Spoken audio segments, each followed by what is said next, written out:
ACOTAR, and you're watching WriterGAsh.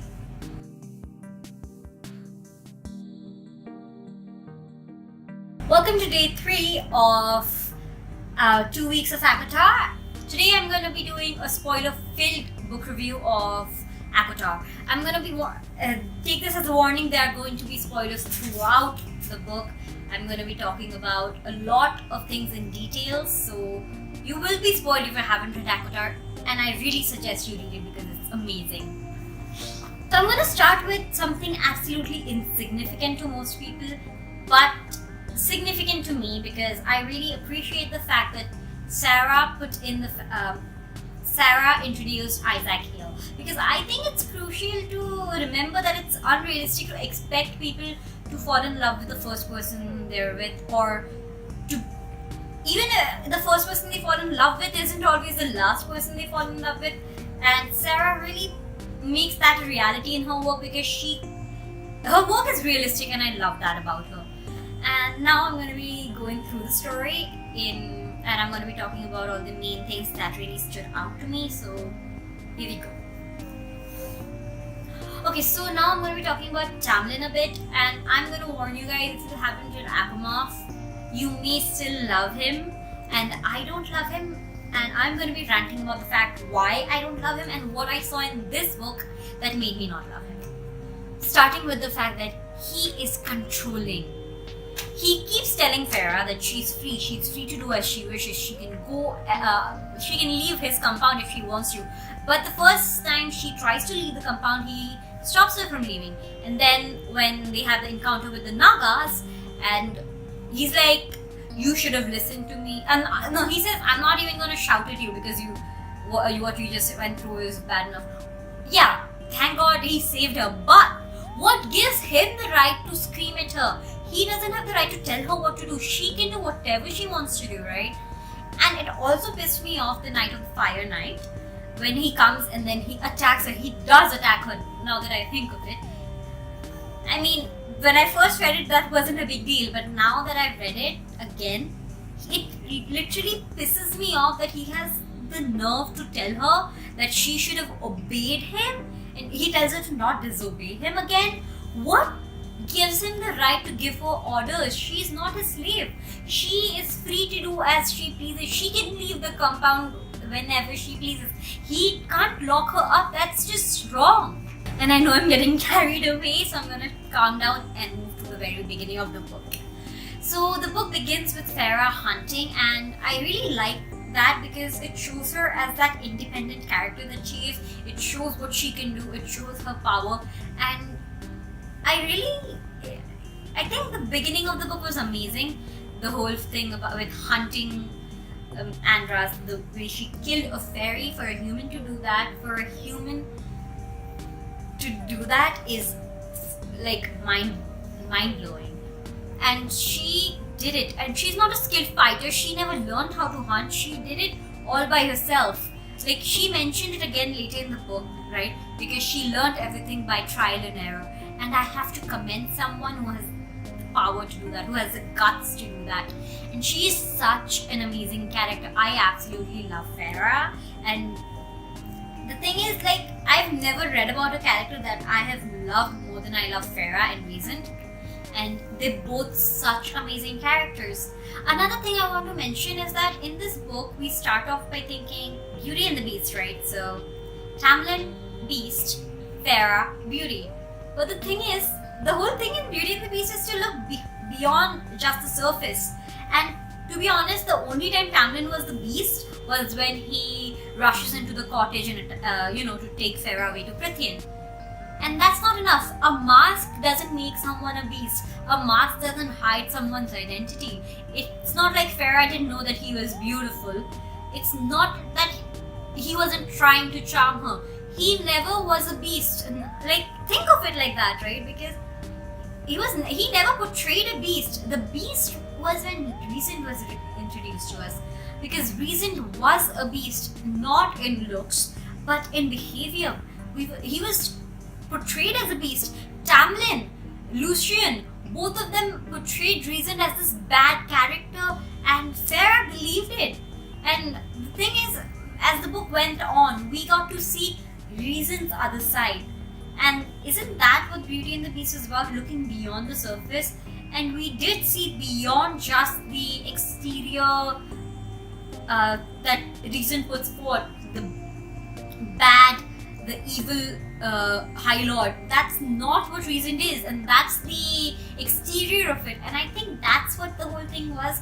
And it did not hit me the first time. It was when I reread it that I realized, because I was already in love with Rhysand. And this is something I really wish I saw the first time, because I was like, okay, Beauty and the Beast, Tamlin based Farah Bell, but I think Rhysand was always meant to be the Beast. And I really hated Farah's family at first. I still hate their father. He is such a coward. Like, when Tamlin came to take Farah, I would expect a parent to stand up for their children. I would expect him to take the blame, say that I was the one who killed Andras, I was the one who killed the fairy, my daughter didn't. He should have, but no, he cowers, and then he tells Farah, don't come back, you were always too good for us. Yeah, that's like one of the only 2 lines that he said I appreciated, because she shouldn't have gone back to that kind of a family. And I would have hated her entire family if it weren't for the fact that when she went back, we got to see a completely different side of Nesta. We got to see the whole loving side of Nesta. Not exactly loving, she doesn't portray anything like that, but she goes after her sister. She goes to make sure that her sister is alright. She goes to retrieve Farah, something their father doesn't do. And that really made me respect Nesta. And I really think that Nesta could be such an amazing character. She is such an amazing character. Now, moving on to the things that I noticed this time that I didn't. I really think the mercenary is going to be really significant in the series, because she's mentioned multiple times. She's fought a fairy before. She has she warns Farah about the fairies. She's aware about the breach in the wall, because that's why she comes there, right? And then she helps Nesta when she goes to find Farah. So I think the mercenary has some kind of a role in the future books. Then there are the Children of the Blessed, and I kept wondering if they have some kind of significance in the future books, because they were meant there are these people that keep going into the fairy world. They still worship the fairies as their gods or something like that. And there is this particular incident that really stood out, because there's this girl who tells Farah and her sisters that her cousin went into Prithian as a bride. Of course, that wasn't the case, but I kept wondering, maybe that girl is still somewhere in Prithian, even though Amaranth did kill most of the Children of the Blessed. But there is a chance that this girl may be in Prithian, right? So I think that may have some kind of significant role in ACOWAR. Okay, the scene with the hookahs where Farah thinks that the hookah is her father and she goes after him. I already knew what was going to happen, so I kept thinking what the fairies around her were thinking, because there were so many fairies in the gardens and everyone could see Farah, and it would have been so hilarious to them. Like, this human thing is going towards a hookah who's gonna probably eat her up, and she just thinks they don't exist and they're just there watching her. That would have been so funny. Okay, and even though I absolutely hate Tamlin right now, I do hate him, there were a few scenes where I kept forgetting I hated him, because, with all his flaws, there were still a few scenes where he redeemed himself. Not exactly redeemed himself, but I forgot that he did what he did, and I could enjoy the scenes because of the beauty in it, because of the simplistic beauty in it. I mean, there was the willow scene. I really liked the interaction Farah and Tamlin had in that scene. It was so sweet and light, and I really liked that. And I like those scenes in the willow, and then the scene where he's telling all the limericks. Those cutesy scenes were the only Tamlin scenes that I enjoyed without remembering things he's done, and that was extremely enjoyable for me. And one of my favorite scenes was with Surreal. The thing is, Surreal are a species, basically, I think. But in my mind, the Surreal is the Surreal. I think it's called the Surreal, right? Tell me if I'm pronouncing it wrong. I have not seen the pronunciation guide, so I'm just going off that here. Anyways, I've read so many Tumblr posts about the Surreal and Farah Surreal friendship thing, and in my mind that's the case, and I know they're multiple, so how is that even possible? It's just... Also, reading about Farah catching the Surreal was amazing, because not many people are capable of catching something as mystical, as old, as cunning as the Surreal, and their interaction was amazing. And I absolutely love the fact when the Nagas attacked, Farah's first move was to save Surreal's life, because that shows the purity in her character. If it were Tamlin, he would have run the other way without even giving a shit about Surreal. And yes, he's strong, he's a fairy, he would have taken on the Nagas. He didn't take on the Nagas in that scene. But I'm just talking about in general, he's just not the kind of character that cares much about other people. And maybe I'm being extremely judgmental towards Tamlin now, but I just don't like him. Anyways, back to the Surreal thing, it just made me think she was so kind, and that shows the kind of person she is, and I respect her. I absolutely respect her. Another thing I absolutely loved about this book was Farah and Lucian's friendship. Lucian absolutely hates her because of what she did to Andros, but we see them develop further, and we see their friendship grow. And I really like that, especially with his witty comments, and like, she doesn't take shit from anyone, and he doesn't take shit from anyone except Brandon. But I like their friendship. They're good together, and I really want to see Lucian redeem himself eventually, because there are things he's done that I'm not really proud of. In chapter 26, I love the way Lucian is also witty, and Tamlin and Farah flirting, that he's like, excuse me, I'm trying to eat over here, and that was cute, and I really love Lucian. It's just his personality. He's a lovable guy, but there are things about him. He needs to have a spine, and I sometimes feel he needs to work on being more loyal, not just to Tamlin, but to everyone, to Farah mostly, because he's too loyal to Tamlin. He's loyal to Tamlin to a fault. Because Tamlin does not walk on water. He's literally... I don't like Tamlin. I think I said that too many times in this video. And then, like, the thing with the Winter Court happens. Like, Lucian tells Tamlin about the attack in Winter Court and about how younglings were killed, and that broke my heart, because children in the Fae world are like so rare, and for someone to kill children, any world, killing children is just horrifying, and it just scares me that maybe it was recent, because it says that their minds were broken too, right? So it scares me that maybe Amarantha made Rhysand to kill them, because I don't think Rhysand would forgive himself for something like that. Killing children is not something Rhysand would forgive himself for, and if Amarantha made him do that, I want to kill Amarantha. She's such a bad character. I think she's the villain I hate most in the world, and that's saying something. There's Leave, but I still hate Amarantha. I mean, she put Rhys through so much. I absolutely love reading about the hardships characters go through, but I absolutely hate it, because I hate seeing people I love, the characters I love, go through hell. But I love seeing them go to hell. I know it's confusing, but it's something that I feel anyways. So moving on to another point that I've noted down here is that in chapter 11, when Tamlin is not around, Farah is relieved. She is relieved when Tamlin's not around.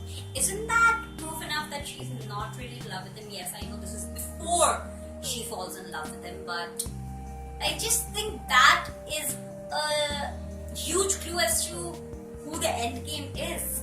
When Rhysand's not around, Farah's not happy. She is never relieved at Rhysand's absence, and that's just something that really stood out to me. Okay, and in chapter 7, when Farah is asking, in chapter 7 when Farah is asking Tamlin questions, and then he looks to Lucian, and Lucian's like, you can answer that question. I just love Lucian so much. In that scene, he kind of reminded me like of a lawyer, and it's just Lucian's wit, his attitude. I just love Lucian. I just hope I can keep loving him in the future because he does pretty questionable things. Also, there's this point in which that Lucian mentions that you can't really be the High Lord and be everyone's friend. You can't be the ruler and be everyone's friend. And I kept thinking, check ACOMAF, idiots. Check ACOMAF. Because in ACOMAF, we do see something like that. I'm not going to say anything because that will be spoiling the whole thing. But that is contradictory to what we see in ACOMAF. And ACOMAF is amazing. It's like my favorite book of all time. If I had to choose one, ACOMAF had to be the best book I've ever read. Another thing that I want to mention at this point is when Rhys goes to see Tamlin the day before he sends Farah back, and Tamlin tells him, I don't hold ranks in my court. Dude, Rhys is a better High Lord than you are. That's what I kept thinking. And I mean, things that happen in ACOMAF truly do contradict what I felt when I read ACOTAR, because I put Tamlin on a pedestal when I read it for the first time, and he doesn't deserve a pedestal. He's not a character deserving of a pedestal. Going back to the Surreal, I've noted down a point about Surreal being older than the bones of the world. So does that mean that they're from another universe? Maybe even from the universe Amaran is? Shit. Does that mean like they're from another universe, like maybe even from the Throne of Glass universe? Or another, like, are there the concepts of word keys in this book? Like, will they introduce something like word keys, or maybe even word keys in this book? Because like they're older than the bones of this world, but what about, that would mean that they're from another world, right? Because if they're older than the world itself, they couldn't exactly be from that world. So I'm confused as to the origins of the Surreal. I want the origin to be clarified. Maybe Sarah could go into this in the further books. I mean, ACOWAR is the last book in the series, but we are getting other books like novellas and a spin-off kind of a series, so I'm excited about that. And when the Surreal says stay with the High Lord, did he mean Tamlin or did he mean Rhysand? Yes, I know she would have had to stay with Tamlin until the curse was broken. Otherwise, the curse wouldn't be broken. But in the long term, the Surreal wouldn't have let Farah stay with Tamlin. Surreal wouldn't have told Farah to stay with someone like Tamlin. I don't think so. So I wonder if his words, he does speak in a weird way. So maybe he was talking about both Rhysand and Tamlin at the same time. Moving on to the thing that happened in chapter 17. Farah has this nightmare about this faceless woman dragging her nails along Farah's neck, along Farah's throat, and I have two theories about it. Either Farah can see the future, which could be probable because there are plenty of theories out there about Farah's mother, but I was more leaning towards the fact that maybe it's something seeping in from Rhys's subconscious into Farah, like the stars and the night sky. Anyways, I thought that maybe that was something that Rhys had a nightmare, and that's into Farah's mind, and that's why Farah had that nightmare, because she doesn't know Amarantha at this point. She doesn't know Amarantha exists at this point, so she couldn't have thought of Amarantha. And who else could be the faceless woman attacking her? And it does make sense, doesn't it? It could very well be Rhys's nightmare that Farah dreams too. Every damn time, either Lucian or Tamlin were like, the Night Court is ruthless, the Night Court has sadistic killers. I was so pissed off with them. Night Court is the best damn court of all time. They don't take tithe, they don't make their subjects feel like subjects, they don't punish people. They are just rulers. The Night Court is the best court. And every time Tamlin or Lucian said something about them, it pissed me off. And honestly, most of the things Tamlin said pissed me off. Tamlin, there's this line in the book where Farah is like, Tamlin gave me space and respect, and I gave him space and respect. Tamlin never gave us space and respect. He never gave us space and respect. His whole agenda was to get her to fall in love with him so the curse could break. The only reason he fell in love with her is because she could break the curse. If it were for any other case, like seriously, if Farah had killed Andras and there were no curses on them, there was no curse on the Spring Court, would Tamlin have fallen in love with Farah? No, because he is only capable of loving himself. He is selfish. He is a bad character. Oh god, I said that about Rhysand when I was reading the first book, and I had no idea how amazing he was the first time. And I misjudged Rhysand, so I don't want to say, I don't want to be extremely negative about Tamlin, but I don't think there's anything Farah could do that would make him love me, that would make me respect him again after what he's done. I just don't think I could respect someone like that. It's just, he's too controlling for my liking. I don't like that. I do not like people controlling other people. But I do have to admit, despite all the hate comments I'm getting on Tamlin, there were quite a few sweet scenes we had with him. There was a scene where he plays the fiddle and Farah dances. It was sweet, it was mellow, and he actually lets her do what she wants in that scene, so I don't hate him for that instant. And then there's a scene after that where he takes her to the, what was that called? And then there's the entire chapter, and a little bit after that I absolutely loved. And it was really fun, it was sweet, it was everything that Farah needed in her life, and everything that was going on. I think Farah really, really needed something like that to happen. The moment after that chapter, the thing with Tamlin, that pissed me off. But then everything with Rhysand, like when he said all the monsters have been let free of their cages, and to know that he was free to roam for a night, and to know what was waiting for him when he got back, and it was really heartbreaking, but it really made me feel good about everything because of everything that happens. I'm trying not to get into details because there are a lot of spoilers over here for ACOMAF, and this scene has been shown from Rhys's point of view in ACOMAF, and that's just wonderful. Okay, so another thing that I thought was a little important was the fact that they kept mentioning Bharat. So Farah's father lost all his fortune when a ship was sent to Bharat, and they said that the route was dangerous. So why is the route dangerous? Is it because it's inhabited by fairies, or is it something like the Bermuda Triangle? And I mean, they've mentioned it multiple times, right, throughout the book, so I thought it may have some kind of a significance. Okay, back to the Kalpana. The scene with the three strangers that try to,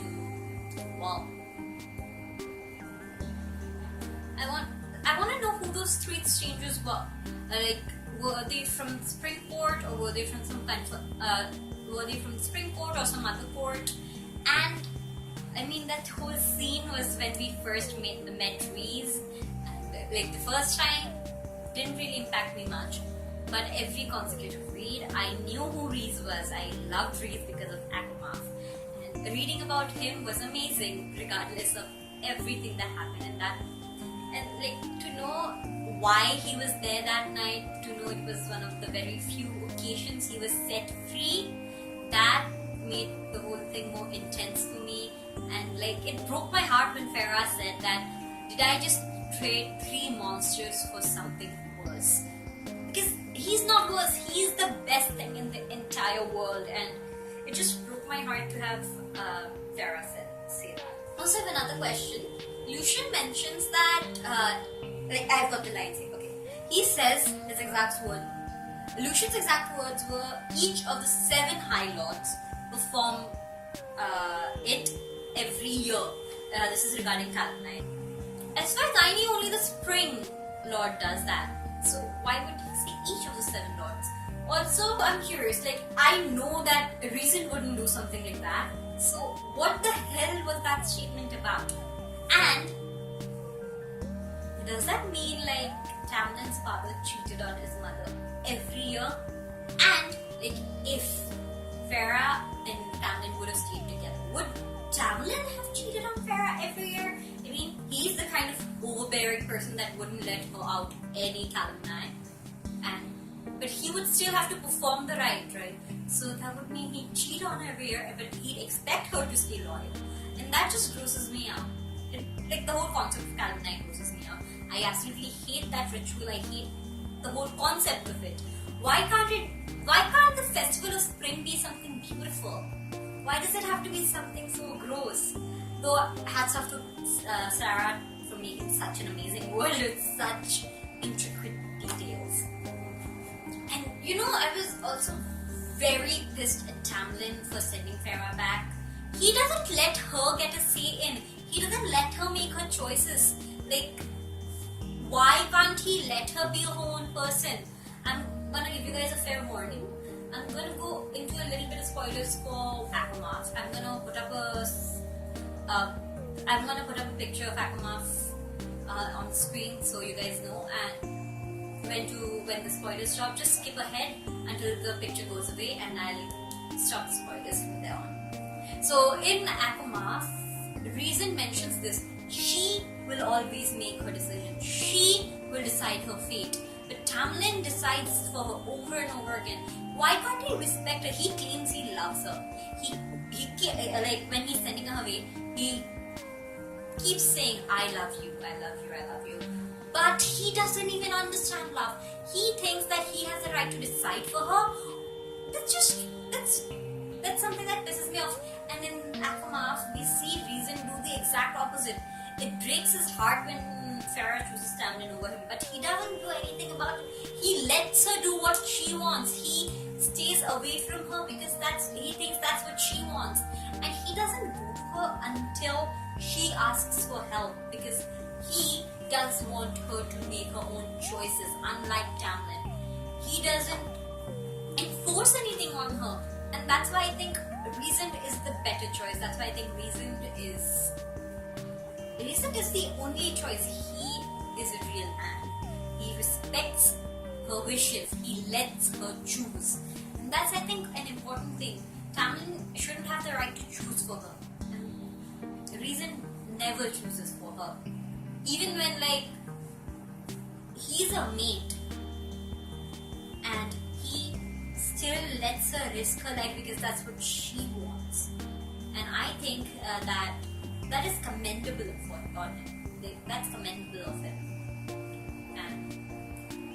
And I commend him for that. I respect him for that. Now let's go into the Under the Mountain scenes. I mean, the first time I read it, I did not enjoy those scenes at all. That was literally heart-wrenching. That was painful to read. It was horrifying to read about everything that happened, but this time I enjoyed it so damn much. Because I knew how it was going to end, of course. But it was so amazing. Like, reading about Farah, kick-ass, was the best thing ever. She literally walks into a room filled with fairies and says, I'm here to claim him. I'm here to claim Tamlin. And then Amarantha gives her 3 tasks to complete. And to be honest, I absolutely love that she had to do all these things, because it just made the book amazing. I think the first task was my favorite because it just shows how smart Farah is. It shows how fearless she is. It shows how innovative she is. She's thrown into the pit with, what's the thing called?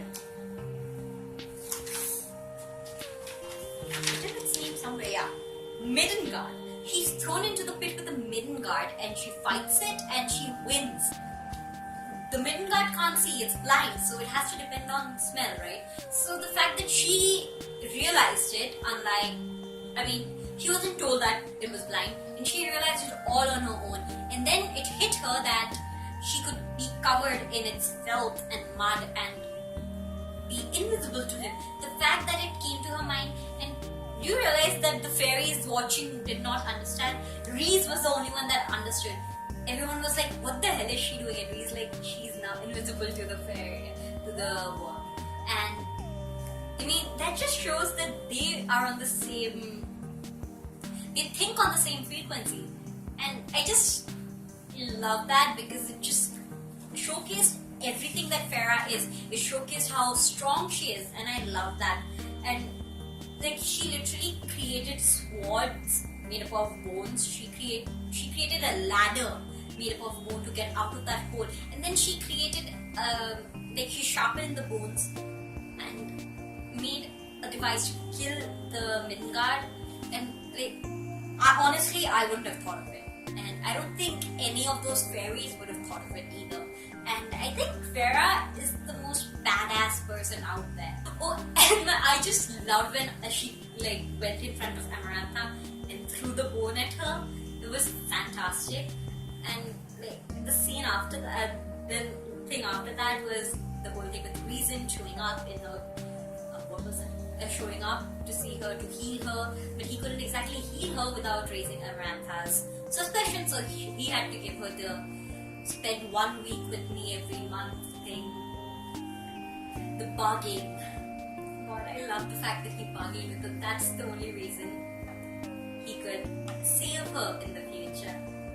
And I just love Rhysand. I get all choked up when I talk about Rhysand because he's amazing. And the second task, man, do you think Amarantha knew she couldn't read? I don't think anyone except for Tamlin knew she couldn't read. Lucien did not know she couldn't read. So do you think Tamlin told Amarantha? Accidentally maybe, but do you think he told Amarantha that's why she picked that task? Because the question seemed to be easy enough. I don't really know the question, but Lucien expected her to answer immediately. And thank God for Rhysand helping her. The whole thing, she goes to touch 3 and she goes to touch 2 and her hand literally, she's in agonizing pain. She goes to touch 3, she's not in pain anymore. 1 pain. So that whole thing with the Rhysand controlling her mind and everything, it was I just love Rhysand. So anything with Rhysand, I'm gonna gush about. But I have a suspicion that maybe Tamlin was behind it. Tamlin was the one who accidentally told Amarantha that she couldn't read. Otherwise, how would Amarantha know she would fail in such a task, right? And I think the third task was the worst because she had to kill 2 innocent fays. She wasn't in a situation where she was expected to, she was doing it to save her family or she was doing it to save herself. She had to do it, she had to kill innocent people. And I think that really broke her and that really affected her. And you do realize that Tamlin, in the end, when they're going back, and she is haunted about that, and he is only worried about the stupid bargain. He's worried about breaking the bargain instead of worrying about how she's doing mentally after killing 2 people. After going through all of that, while he sat on his ass and did absolutely nothing. Even when Amarantha is killing her in the end, even when Amarantha does break her neck, Tamlin's on the floor crying. He's not doing anything. Amarantha was distracted, right? That meant Tamlin could attack her. Yes, he does not have his full strength, but that doesn't mean he has no strength. He has some strength. He could have attacked her, but no, he was so distraught.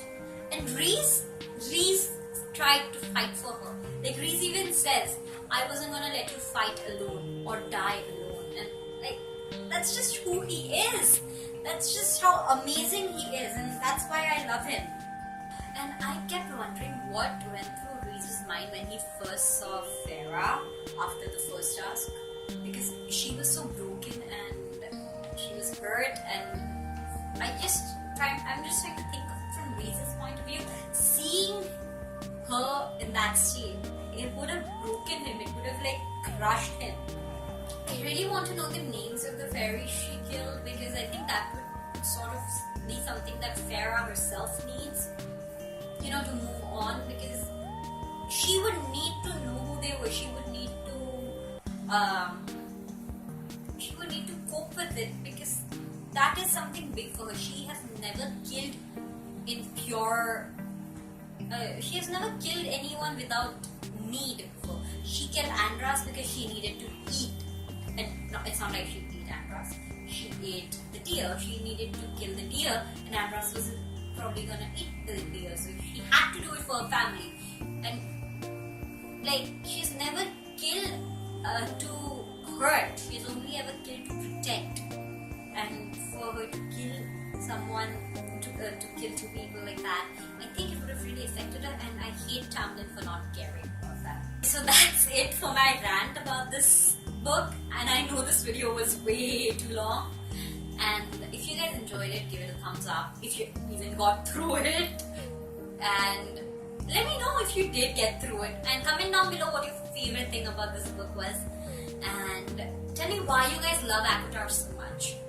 And if you haven't read ACOTAR and you still watch this, go read it. It's amazing. No matter how many times you read it, it's still amazing. I knew everything that was gonna happen this time round, but I still enjoyed it. It made me stay. It kept me awake till 6 in the morning. It made me pull my first all-nighter, and it was amazing. Bye.